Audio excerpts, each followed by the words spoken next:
नमस्कार मंडळी. वेलबिंग सूत्र चॅम्पियन्स या उपक्रमामध्ये तुमच्या सगळ्यांचं खूप खूप स्वागत आहे. मंडळी, वेलबिंग सूत्र चॅम्पियन्स हा या सगळ्या तरुण मंडळींनी सुरू केलेला जो उपक्रम आहे ना, या तरुण मंडळींच्यावर काम करताना मलाही उत्साह असा येतो, काहीतरी चुकलं. त्या 72 वर्षाच्या आहेत, पण मला त्या 27 वर्षाच्याच वाटल्या आणि मी नेमकी अशी सुरुवात केली बघा. ही 72 वर्षाची मंडळी सुद्धा आज इतक्या तरुण पद्धतीने, इतकं छान पद्धतीनं ड्रगलेस होत आहेत. हा जो वेलबिंग सूत्राचा जो उपक्रम आहे, त्याची सुरुवात मंडळी असंच चिरतरुण नैसर्गिक सौंदर्य असणाऱ्या या प्रकृती आयुर्वेदिक हेल्थ रिसॉर्टमध्ये बसून शूट करताना मला खूप मस्त वाटतं. आणि आज आपल्याकडं असेच एक अतिशय यंग चॅम्पियन आलेले आहेत. त्यांचं मी स्वागत करतो. सुनीताताई, खूप खूप स्वागत आहे तुमच्या या उपक्रमाच्या मध्ये. नमस्कार सर, खूप छान वाटलं प्रकृतीला येऊन. Yes, thank you. मंडळी, तुम्ही थोडस तुमच्याबद्दल, म्हणजे तुमचं कुटुंब, तुम्ही काय आयुष्यभर करत होतात, असं थोडस सांगा ना. हो, सांगते. माझं नाव सुनीता वाळिंबे. मी गेली 18 वर्ष हुजूरपागा हॉस्टेल पुण्याचं जे आहे तिथे इन्चार्ज म्हणून काम करत होते. क्या बात आहे. म्हणजे इतक्या मुलींना लहानाच्या मोठ्या होताना आम्ही वाढवल्या तिथे. आणि आपल्याकडे जे आहे ते दुसऱ्याला कसं वाटायचं हे तिथे शिकले. खूप छान. खूप चांगलं मिळालं मला. आणि आज मुली एवढ्या मोठ्या झाल्यात, परदेशात गेल्यात, तरी येऊन फोन करतील, विचारतील, आल्या की पुण्यात येऊन भेटतात. वा, हीच पुण्याई आपली, बाकी काही नाही. खरंच आपण आहे. जे आपल्याकडे आहे ते दुसऱ्याला देणं किती छान. हेच उत्तम मार्ग आहे त्याचा, की आपल्याकडे ते भरभरून येत. बाकी घरी कोण कोण असतं? घरी मुलगा आहे, सून आहे, नातू, दोघे जुळे. अरे वा. आणि सगळे तुमचं सर ऐकतात दर शुक्रवारी. अरे वा, तुम्ही सांगता ते वेलबिंग खूप छान. सूत्राचे आता आम्ही लाईफ मेंबरच आहोत ना, क्या बात आहे. त्यामुळे सगळे ऐकतात आवडीने. वा, म्हणजे नातवंडांच्या पर्यंत, म्हणजे तिसऱ्या हो, पिढीपर्यंत हा गेलं मेसेज गेलं. जातो. हेच खरे संस्कार असं आपण म्हणूया. पण तुमचं इकडं हे वेलबिंग सूत्र प्रकृतीला येणं कसं काय घडलं पहिल्यांदा? म्हणजे तसं माझी एक मैत्रीण आहे रेखा हळदीकर. हा. तर आम्ही ब्रह्मविद्येच्या सगळ्या ऑनलाईन साधना करतो.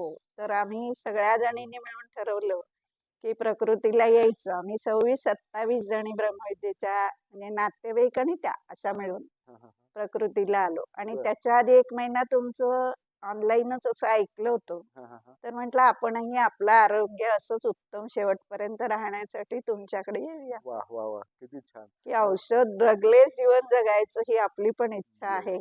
मग त्या दिवशी एक वन डे ट्रिप सारखं तुम्ही एक हा, 25-26 आलो जणी आलेल्या आलो इथे होतात. प्रकृतीला आलो 1 दिवसासाठी. Yes. छान जेवढ्या प्रत्येकाला जसे हवे होते तसे उपचार करून घेतले. जेवलो मस्तपैकी. जेवण कसं होतं? उत्तम.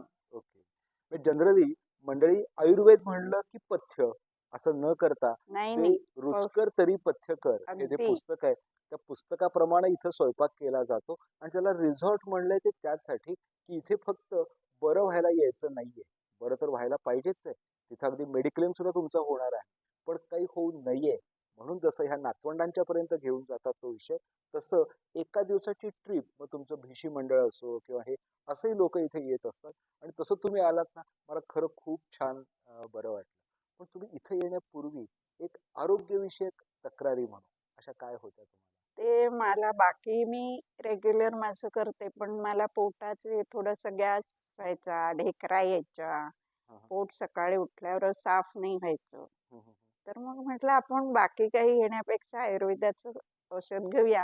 हा, हा. आणि तुमचं सगळं ऐकल्यावर असं वाटलं होतं की डॉक्टरना एकदा जाऊन भेटावं. अरे वा. मग आम्ही सगळ्यांनी मिळूनच ठरवलं आणि त्या दिवशी आम्ही मग आलो होतो इथे. हा, हा, हा. तुम्हाला पाहूनच अर्धा आजार बरा झाला, की असं अरे वा. वाटलं 100% खात्री की आपली तब्येत उत्तम राहणार. वा. आता खरं तर ना, म्हणजे तुम्ही एक म्हणजे शिक्षकी पेशासारखंच काम केलंय त्या मुलींना घडवायचं. असा प्रश्न कधी मनात आला होता का, की मी इतकी चांगलं चुंगलं काम करणारी व्यक्ती, चांगल्या घरातली, पुण्यामध्ये राहते, सात्विक खाते, सगळं घरी बनवते, बाहेरचं फार खात नाही, मग असं सगळं पाळून सुद्धा मला हे गॅसेस का, असा कधी प्रश्न आला का मनामध्ये? हा, आला थोडासा की की मला हे आहे हे नकोय मला, हा मनात आला प्रश्न. मलाच का असं नाही आला मला प्रश्न, ओके. हा, हा. की हे आहे हे आपल्याला बरं नको. करायचंय. हा, हा, हा. आणि डॉक्टरांची औषधं न घेता आयुर्वेदिक औषधाने कायमचं बरं व्हायचं. ओके. कारण ब्रह्मविद्या मी शिकते त्यामुळे मी हेही शिकले होते की आजारावर डॉक्टर औषध देतात, हा, हा. पण ते रोग बरा होत नाही त्याने, खरंच तात्पुरतं बरं वाटतं. खरंच आहे. आणि तुमच्याकडे आल्यावर 100% खात्री झाली की त्याचे साईड इफेक्ट जे आम्ही ऐकतोय आता सगळे, हा, हा, की वेलबीन सूत्रामधले, की इतकं त्रास होत होता सगळ्यांना, हा, हा, हा. तर तो आपल्याला व्हायला नको यासाठी प्रत्येकानेच हा विचार केला पाहिजे की आयुर्वेदाकडे वळलं पाहिजे आणि आयुर्वेदिक औषधं घेऊन आपलं आयुष्य आणि आपलं जीवन हा, हा. रोगमुक्त झालं पाहिजे. खरंच आहे. म्हणजे आपणही बऱ्याच वेळा बघतो ना की अगदी मी वैतागलो सगळ्या उपचारांना आणि आयुर्वेदाकडे आलो, अशी जनरली हे असतं. म्हणजे प्रशांत दामलेंच्याकडून तोंडून सुद्धा मी एकदा हे वाक्य ऐकलंय की अगदी पडल्याशिवाय लोक येतच नाहीत रे तुझ्याकडे, असं ते म्हणायचे. पण तुमच्याबद्दल मात्र मला हा खूप पॉझिटिव्हनेस जाणवला की मी स्वतःहून ठरवलं की नाही, मी आयुर्वेदाचाच उपचार घेणार. तर कधी तुम्ही त्यावेळेला वैतागला असाल असं नाही, पण नेहमी असं मलाही असं वाटतं की आपल्याला हार्ट माहिती असतं, ब्रेन माहिती असतो, पण पोटात का गॅसेस होतात? किडनी फेल्युअर झाली, लिव्हरला काही झालं तर आपण पळापळ करतो, पण पोटाकडे मात्र दुर्लक्ष करतो. पण हे गॅसेस आणि हे असं रोजच्या जीवनात खूप अस्वस्थ करतं नाही, मग त्यावेळी तुम्हाला अस्वस्थ होत असेल ना? अस्वस्थ व्हायचं, ढेकरायला, की असं वाटायचं की नाही असं होतं का मग हा. मी सगळं एवढं करते. पण त्याच्यासाठी मग लक्षात आलं तुम्ही सांगितल्यावरती की आपल्या जीवनमानाची जी शैली आहे, पद्धत आहे, हा, ती तुमच्या जन्मतारखेनुसार 9 महिने मागं जाऊन प्रेग्नन्सीच्या वेळेला काय झालेलं आहे, हे सगळ्यात महत्वाचं आहे. म्हणजे तुम्ही कुठलाही आजार हा मुळाकडे पाहून तो मुळापासून नाहीसा कसा होईल हा विचार करता. yes, आणि हाच विचार प्रत्येकाने केला पाहिजे. खरंच आहे. तात्पुरता उपाय उपयोगाचा नाही. हा, आता गुडघ्याचं सुद्धा माझं ऑपरेशन झालं त्यावेळेला डॉक्टरनी मला 1 वर्षापूर्वी सांगितलं होतं हा, हा. की तू एक काय 10, त्याच्या आधी एका डॉक्टरनी 10 वर्षापूर्वी सांगितलं होतं की ऑपरेशन करा. बर.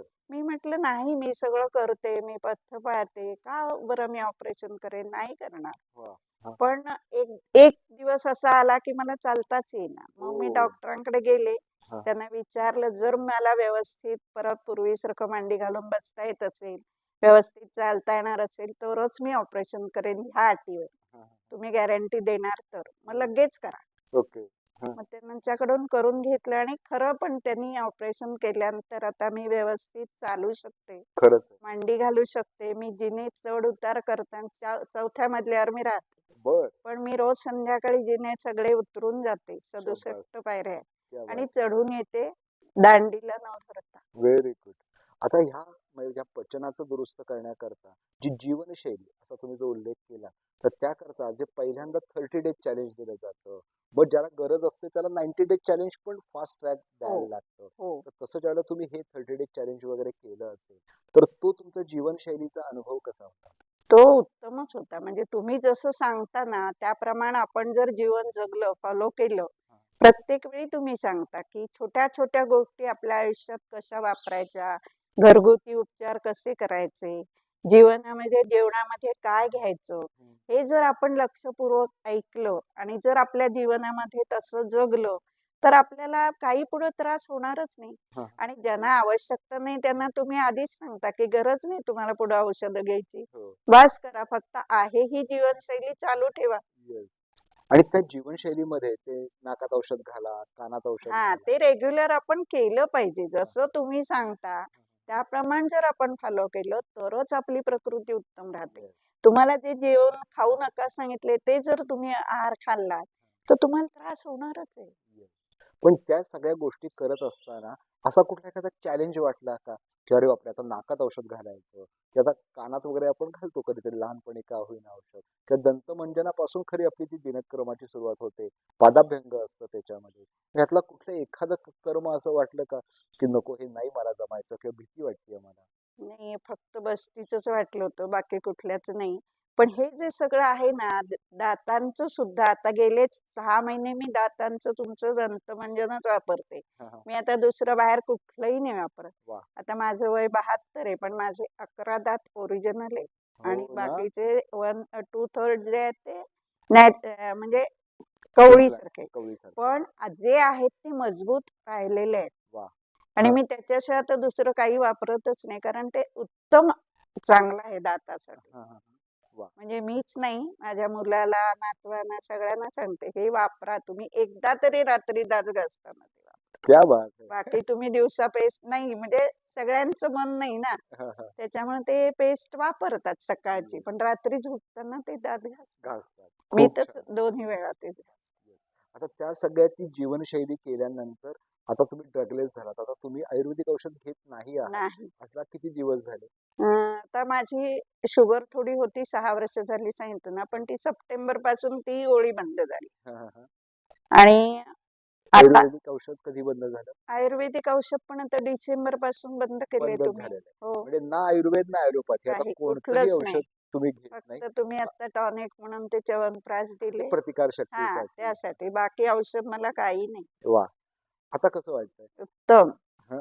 मग एकदम ठणठणीत आहे मी. ओके. आता खरं तर एखादा माणूस ठणठणीत झाला हं, की तो तब्येतीकडे दुर्लक्ष करण्याची शक्यता सगळ्यात जास्त असते. मी जसं म्हटलं की ह्या शिक्षकी पेशामध्ये असल्यामुळं त्यांनी स्वतःहून प्रिव्हेन्शन याच्यावर भर दिला.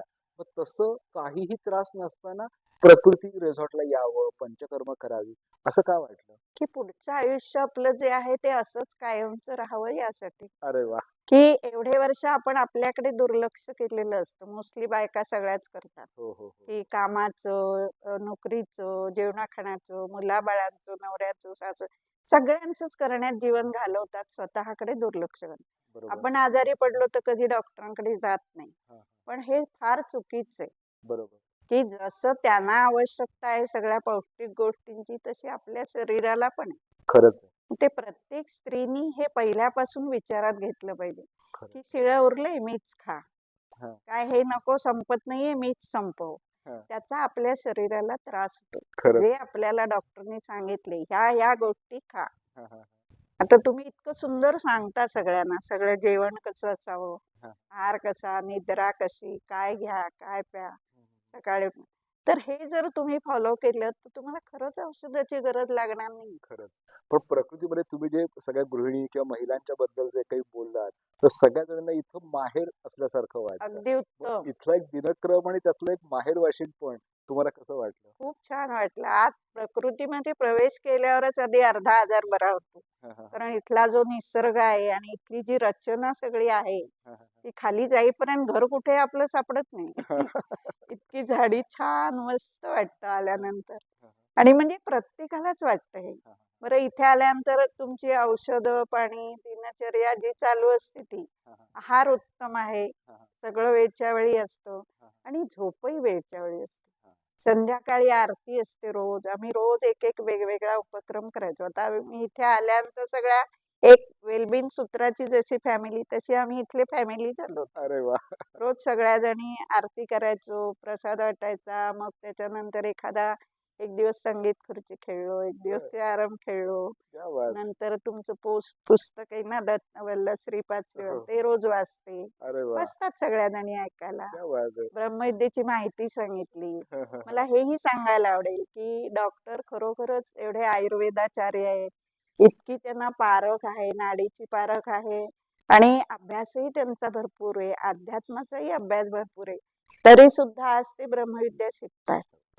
की चांगल्या ज्या गोष्टी आहेत त्या कशा आत्मसात कराव्या. आणि ब्रह्मविद्या हेच सांगते की तुम्ही विचार आणि श्वास या 2 गोष्टी महत्वाच्या आहेत. त्या तुम्ही योग्य करा की तुम्ही तुमचं जीवन खरंच. की उत्तमच राहील, प्रश्नच नाही. आणि आज गेली 15-16 वर्ष ब्रह्मविद्या शिकते. म्हणजे खूप लोक शिकतात आणि सोडून देतात. तर ब्रह्मविद्या ही अशी नाहीये. मी थोडस वेलविन सूत्रामध्ये हे सांगते. नाही, पण मी तुम्हाला सांगतो ना की ब्रह्मविद्या किंवा तत्सम हा, काहीही हा. मनशांती करता किंवा श्वसनाचा, खूप- प्राणायामाचा करणारे लोक जास्त लवकर ड्रगलेस होतात. तर तुम्ही जरूर सांगा. त्याचाच परिणाम हा आहे की डॉक्टरांचं औषध आणि पारख उत्तम आहेच, प्रश्नच नाही, 100%. पण जर तुम्ही ब्रह्मविद्या त्याच्या जोडीला केली तर तुम्हाला तुमचं जीवन कसं जगावं, आपण कोण आहोत, आपला जन्म कशासाठी झालाय आणि आपण इथे का आलोय हे आपल्याला कळत. खरंच आहे. आणि प्रत्येकात जसा परमेश्वर आहे तसा आपण आपल्यामध्ये पण आहे हे पाहायला शिकतो. खरंच. आणि हे शिकून आत्मसात करायचं. जसं डॉक्टर सांगतात त्याप्रमाणे आपण फॉलो केलं, आपलं जीवन उत्तम होतच. आपण आपली प्रकृती ठणठणीतच राहते. पण त्या जोडीला तुम्ही ब्रह्मविद्या केली तर तुमचे विचार चांगले राहतील. तुम्हाला जे नकोय त्याचा तुम्ही उच्चार केला नाही पाहिजे. खरं. पण आपण काय करतो, साधं डोकं दुखलं तरी 10 जणांना सांगतो. हो. गुडघे दुखले तरी 10 वेळा मग त्या तुमच्यापाशी तेच ऐकतात. हा. मग तेच फॉलो करतात. तुम्हाला दुखणं हवंय मग दुखणं देतात. तुम्हाला नकोय तर त्याचा उच्चार करू नका ना. खरंच. चांगल्या गोष्टींचा उच्चार 10 वेळा करा. खरंच आहे. म्हणजे आपल्याकडे जसं आजी आपल्याला हा. म्हणायची की घर हे तथास्तु म्हणत असतं, केव्हाही. वास्तुदेवता तथास्तु म्हणत असते. आणि तुम्ही दुखतोय दुखतोय म्हणलं तर ती ते तथास्तु अधिक तथास्तु म्हणते. दुखतो. मी बरा होतोय हा. म्हणलं तर ते तसं तथास्तु म्हणणार तुम्हाला आहे. दुखलं तरी म्हणायचं नाही माझी तब्येत छान आहे, ठणठणीत आहे. हा. बघा ते दुखणं पळून जातं. कारण ते म्हणतात आपल्याला थारा देत नाही. आणि हे तुम्ही आता नुसतंच तसल्ली देणं असं करत नाही, तर तुमचं खरं दुखणं पळालेलं आहे आता. पळालेलं म्हणजे आहे. आता डायबिटीज ड्रगलेस पूर्णपणे आहे. पूर्ण झाले. पूर्ण डायबिटीज ड्रगलेस आहे. आता पचनाचे सगळे विकार पचनाचे ड्रगलेस विकार झालेले गेलेत. आहे. आणि हे आज मी इथे पंचकर्म करायला आले म्हणजे डॉक्टरनी तर सांगितलंच तुम्ही एकदा करून घ्या. पण यासाठी आले की मला काही होतंय म्हणून नाही, तर माझं पुढचं जे आयुष्य आहे ते मला ठणठणीत जगायचं, वा. निरोगी जीवन जगायचं. हा. यासाठी आले आणि भरपूर इथली एनर्जी घेऊन चालले, आनंद घेऊन चालले. वा. जनरली 72व्या वर्षी म्हणजे मी जसं मगाशी म्हणलं की खरं 27 वयाच्या व्यक्तीबरोबर बसलोय असा मला फील मगाशी त्यांच्याशी बोलताना आला होता. त्याच्यावर माझी सुरुवातीला माझं जे हंबल झालं ते त्याच्यामुळं. पण 72व्या वर्षी झाली आता काय राहिलंय आयुष्यात, आता निम्मी लाकडं गेली मसणात, अशी भाषा जनरली नाही, लोकांची असते. अजून जगायचे. सगळ्यांना हेच सांगण्यासाठी की तुम्ही या 2 गोष्टी आयुष्यात जगा, की ब्रह्मविद्या जगा, शिका आणि जगा, आणि आयुर्वेद. आता त्यामध्ये आपण जो आर्मीचा भाग करतोय हा पुढच्या ह्याच्यामध्ये, तर तो तुम्हाला कसा वाटतो आणि खूपच तुम्ही छान त्याच्यात काय कॉन्ट्रीब्युट करावं खूपच असं छान वाटतं? आहे. मला तुम्ही काही सांगा कुणाला. आणि जेवढ्या मी आता आहे ना, आता सुद्धा मी इथे आल्यानंतर माझ्या मुलीच्या जावेचा फोन आला तिला की माझ्या आईला पण पाठवायचे. मी लगेच इथे फोन केला भाग्यश्री ताईंना आणि सांगितलं की त्या म्हणाल्या मला नंबर द्या, मी त्यांना हे पाठवते. तर म्हणजे तू गेलीस, मग मला पण जायचंय, तू तर व्यवस्थित आहेस, मग का गेली? त्या म्हणाल्या मला शुगर आहे, थोडं विसरायला वगैरे होतंय. कल्याणच्या आहेत. ओके. तर मी म्हटलं तुम्ही नक्की या, काही हरकत नाही, तुमचा नक्की फायदा होईल त्याच्यात. Yes. मुळात काय आपण आधी आपला आत्मविश्वास जाणवला पाहिजे की मला बरं व्हायचंय आणि बरं होण्यासाठी योग्य ते उपचार मिळतात, तर ते मनापासून करायचे. Yes. खूप जसा छान. तुम्ही बाकीच्या डॉक्टरांवर विश्वास ठेवता त्यापेक्षा 100% अधिक तुम्ही आयुर्वेदावर विश्वास ठेवा. खूप छान. म्हणजे हा मेसेज त्यांनी जाता जाता किती छान दिला बघा. जनरली आपण इम्पोर्टेड गोष्टींना आपण खूप महत्त्व देतो. पण आपलं जे आहे, आपलं भारतीयत्व जे आहे, हे भारतीयत्व बऱ्याच वेळेला आपण विसरतो. आपण आपल्या माणसांवर, आपल्या शास्त्रावर आपण जास्त श्रद्धा ठेवली पाहिजे आणि तरच आपण असे ड्रगलेस चॅम्पियन म्हणून हे करू शकू. आज या 72व्या वयानं सुद्धा मी तर चांगली राहणारच, परंतु माझ्यामुळं ह्या भारतातले अजून किती चांगले लोक ह्या चांगल्या आध्यात्मिक मार्गाला, ब्रह्मविद्येसारख्या मार्गाला किंवा आयुर्वेदाच्या मार्गाला जातील आणि जास्तीत जास्त आनंदी, निरोगी, समाधानी, दीर्घायुष्य जगतील असं कार्य करणाऱ्या या आपल्या सुनीताताईंना मी वेलबिंग सूत्रच्या पूर्ण टीम तर्फे खूप खूप शुभेच्छा देतो आणि त्यांच्या उरलेलं सगळं आयुष्य त्यांचं खूप छान निरोगी, त्यांना दीर्घायुष्य लाभो, त्यांची मुलं, नातवंड यांनाही असं सुख समाधान लाभो अशी धन्वंतरी चरणी प्रार्थना करतो. सुनीताताई, तुम्ही इथं आलात आणि तुमचे विचार आमच्या सगळ्यांना सांगितले. आम्हालाही त्याच्यामध्ये असं तरुण झाल्यासारखं वाटेल. काय मंडळी, बरोबर आहे ना? असंच आपण यांना फॉलो करूयात आणि आपणही सगळ्यांना छान करूयात. पुन्हा एकदा तुमचे धन्यवाद. धन्यवाद सर, आभारी आहे, खूप खूप आभार. मला खूप छान वाटलं. थँक्यू.